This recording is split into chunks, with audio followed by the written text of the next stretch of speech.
We begin my top 36 remaining wide receiver rankings with wide receivers that I think are probably high end wide receiver threes to potentially low end wide receiver threes. Remember that players who played on Thursday night or are on bye are not included in these rankings, so if you see somebody missing and they fit under that criteria, that's why.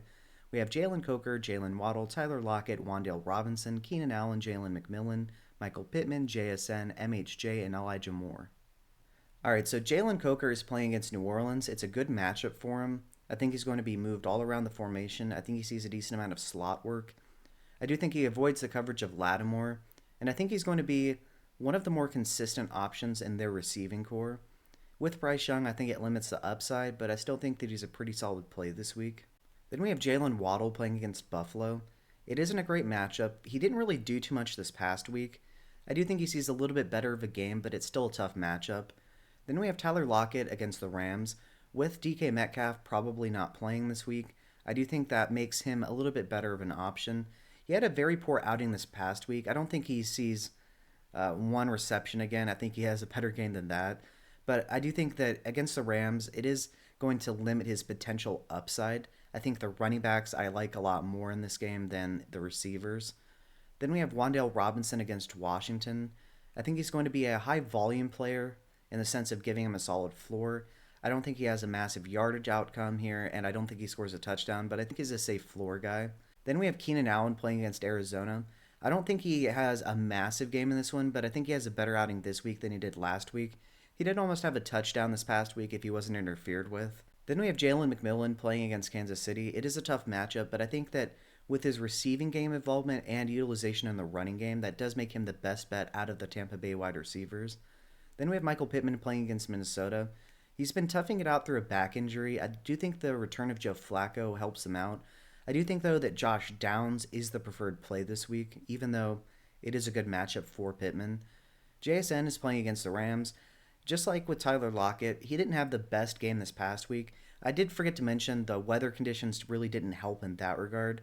I do think that JSN is a better floor option due to him not being used quite as deep down the field. And so I do think that he's going to be a better floor option. I don't have him scoring a touchdown. I do think the running game is the better bet for the Seattle Seahawks this week. Then we have Marvin Harrison Jr. against Chicago. I think he sees a lot of Jalen Johnson, and for that reason, I don't think he has one of the best games. I do think he sees a decent amount of volume. I just, in what is a really tough matchup, don't think he has the highest upside this week.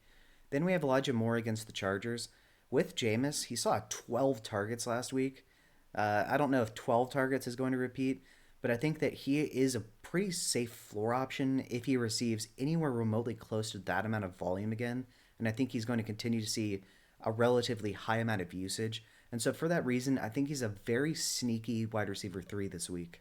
Now we have wide receivers that I think are probably in the low end RB2 range to potentially mid RB2 range. We have Cedric Tillman, Jaden Reed, Addison, Flowers, Shakir, Dobbs, Sutton, Worthy, McConkey, Mooney, and more. Cedric Tillman is playing against the Chargers this week. With Jameis Winston at the helm, things have been nothing but up for the receiving core. I think he sees a good amount of volume. It's just a tough matchup. I think in better matchups, he's going to be ranked a little bit higher than this, as long as Jameis is starting. Then we have Jaden Reed against Detroit. Romeo Dobbs has actually been the preferred play the past couple of weeks. After lighting it up to begin the year, Jaden Reed's been a little bit inconsistent. And so for that reason, even in what is a good matchup, I am going to be a little bit cautious of him. But he's a really good player, gets utilization in the running game. And with Jordan Love starting, I do think I like that for him a lot more. Then we have Jordan Addison against Indianapolis. It isn't the best matchup, but I do think that he is going to have a pretty solid game. He's a really good player. It just sucks for him that he's behind Justin Jefferson. Nonetheless, though, I think he's a pretty solid low-end wide receiver too. Then we have Zay Flowers against Denver. This is a very tough matchup. I do think that Deontay Johnson sees more of Pat Surtain than he does. And so I do think that Zay Flowers' ceiling isn't going to be as high as it would normally be, but you're probably having to start him nonetheless. And I still think he's a wide receiver too. Then we have Khalil Shakir against Miami. It isn't the best matchup, but he's been a very, very consistent player for us. I think people would be viewing him in a higher light if he had been a higher round pick in his draft. So I do think he's an underrated player. It's just a tough matchup for him this week. Then we have Romeo Dobbs against Detroit. He is started becoming not necessarily the wide receiver one, but I guess the preferred play for the Packers recently. And so for that reason, I think that he is the best bet out of this receiving core this week. It is an easy matchup against Detroit. They should have to throw the ball, so I do think he's a strong play. Then we have Cortland Sutton against Baltimore. This is a very, very appealing matchup for Sutton. I think that he and Bo Nix have pretty good games this week. And so I do think that he's a pretty strong start with a lot of upside. Then we have Xavier Worthy against Tampa Bay. He has the potential for a massive game in this one. I do project a touchdown, but make no mistake, he could have a multi-touchdown game. Tampa Bay's pass defense is atrocious. Then Lad McConkey against Cleveland. After the bye, the Chargers have been starting to pass the ball a lot more than they did pre-bye. I think that does nothing but raise McConkey's ceiling. And he, after this past week's blow-up game, I think that he has a ton of upside on a weekly basis. He will need to he definitely won't be able to have games like he did this past week on only 6 targets very often.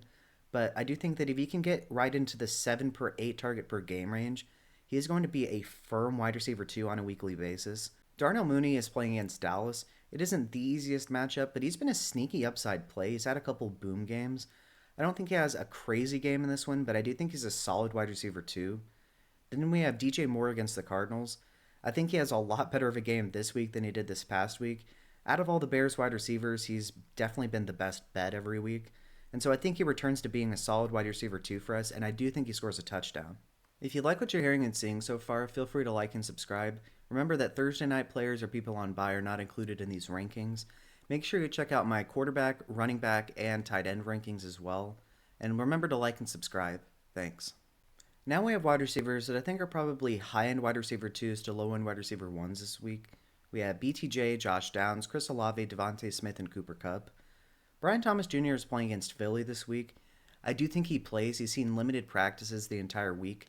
It had originally been reported that it was likely a multi-week absence, but then all of a sudden it was just a contusion. And so I do think that he plays this week, and I think he's a very high upside play, especially with Christian Kirk out. Then Josh Downs is playing against Minnesota. It's a great matchup. He has Joe Flacco at quarterback. I think we are going to start to see Josh Downs being a very good wide receiver 2 on a weekly basis for us. Then we have Chris Olave against the Panthers. He gets Derek Carr back probably. And so for that reason, I really like Chris Olave this week, as well as the fact that he's playing against Carolina. You could barely ask for a better matchup in the passing game. And so for that reason, I think he's a really strong play. Then we have Devontae Smith against the Jacksonville Jaguars. Their pass defense is atrocious. After a couple of bum weeks, he came back to life this past week. I think that continues against Jacksonville, and I think he's a very strong start as a probable low-end wide receiver 1. Then we have Cooper Kupp against Seattle. This is with Puka Nacua playing. If Puka Nacua misses this game, it's been reported that he's probably going to play.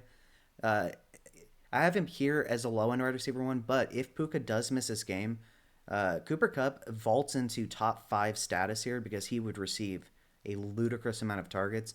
So stay tuned into that, because if Nacua misses this game, Cooper Kupp is a top 5 upside play this week.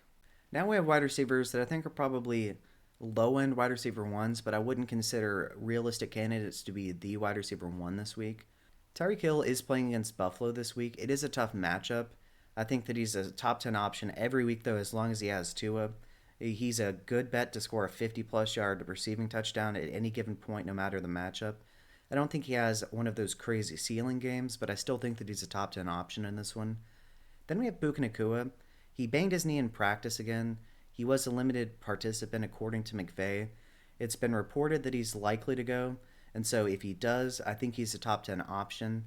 If he does miss this game, though, Cooper Kupp moves into being a top 5 option. And so in what is an advantageous matchup with Matt Stafford throwing on the ball, I think that Puka is going to be a regular top 10 candidate. Then we have Terry McLaurin against the Giants. He's been incredible this year, and what is an above average matchup for him, I think he exploits it, and I think he has a very solid game with a touchdown this week. And now we have wide receivers that I think are probably mid to high end wide receiver 1s that are candidates to be the wide receiver 1 overall this week. We have Drake London, Malik Neighbors, Jamar Chase, Amon-Ra St. Brown, A.J. Brown, Justin Jefferson, and CeeDee Lamb. Drake London is playing Dallas. He definitely didn't have the game I would have expected against Tampa Bay this past week, but before that, he had been on a tear. Dallas doesn't have anybody that can match up with him. I think he returns to being a wide receiver one, and I think he has a ton of upside this week. Then we have Malik Neighbors against Washington. Since his concussion, he definitely hasn't had one of those elite games, although he was one touchdown away from having a pretty solid game this past week. I don't think there's anyone on Washington that's going to be able to stay with him. I think he is going to return to being an elite wide receiver one for us on a week-to-week basis. We'll see if it happens this week. I do think it does, but he is one of the better receivers in the NFL already. He's just at the mercy of Daniel Jones and even more so the offensive line of the Giants on a week-to-week basis. Then we have Ja'Marr Chase against Las Vegas. T. Higgins is doubtful, so I don't think he ends up playing, and so I think Ja'Marr Chase benefits. I think he sees a good amount of volume in this one. I don't think there's anybody on Las Vegas that can cover him either, and so I do think that he's an elite option this week. Then we have ASRB against Green Bay. He's been a little bit inconsistent in terms of his total volume, but that's really just been because the Lions blow out basically everybody that they play. I do think he sees a good amount of volume in this one. I don't think they blow out Green Bay, and so for that reason, I think he's a strong option and a good bet for a touchdown as well. Then we have A.J. Brown against Jacksonville. I think he's a really strong play this week. I do think he scores a touchdown, and I think that as long as he has Jalen Hurts throwing him the ball, that he is a regular top 5 candidate, unless the matchup is just brutal. Then we have Justin Jefferson against Indianapolis. He's a walking 20-point game practically. Indianapolis certainly can't cover him. I think he has a very good day overall with a touchdown. And finally, we have CeeDee Lamb against Atlanta. There is nobody on Atlanta that can cover him either. Despite Dak Prescott not really having that great of a game, CeeDee Lamb basically was the entirety of the passing offense this past week against the 49ers. And the 49ers defense is a lot better than Atlanta's. I think CeeDee Lamb is going to have a massive week with a touchdown. And so to conclude, wide receivers that I think are probably low-end wide receiver 3s to high-end wide receiver 3s. We have Jalen Coker, Jalen Waddle, Tyler Lockett, Wan'Dale Robinson, Keenan Allen, Jalen McMillan, Michael Pittman, JSN, MHJ, and Elijah Moore. Wide receivers that I think are probably low-end wide receiver 2s to mid wide receiver 2s. We have Cedric Tillman, Jaden Reed, Jordan Addison, Zay Flowers, Khalil Shakir, Romeo Doubs, Cortland Sutton, Xavier Worthy, Ladd McConkey, Darnell Mooney, and DJ Moore. Wide receivers that I think are probably high-end wide receiver 3s to low-end wide receiver 1s. We have BTJ, Josh Downs, Chris Olave, Devontae Smith, and Cooper Kupp. Remember that with Cooper Kupp, if Puka Nacua misses this game, he's vaulting up to top 5 wide receiver territory. Then wide receivers that I think are probably low-end wide receiver 1s are Tyreek Hill, Puka Nacua if he plays, Terry McLaurin. Then wide receivers that I think are probably mid to high-end wide receiver 1s with the real possibility of being the wide receiver 1 this week are Drake London, Malik Neighbors, Ja'Marr Chase, Amon-Ra St. Brown, A.J. Brown, Justin Jefferson, and CeeDee Lamb. Alright, so you know the drill. Who do I have too high? Who do I have too low? Is there somebody that I'm not projecting for enough points? Let me know below in the comment section. Remember that Thursday night players or people on bye are not included in these rankings, so if you see somebody missing and they fit under that criteria, that's why. With that being said, make sure you check out my running back, tight end, and quarterback rankings as well. And if you like what you've seen and heard, remember to like and subscribe. Thanks.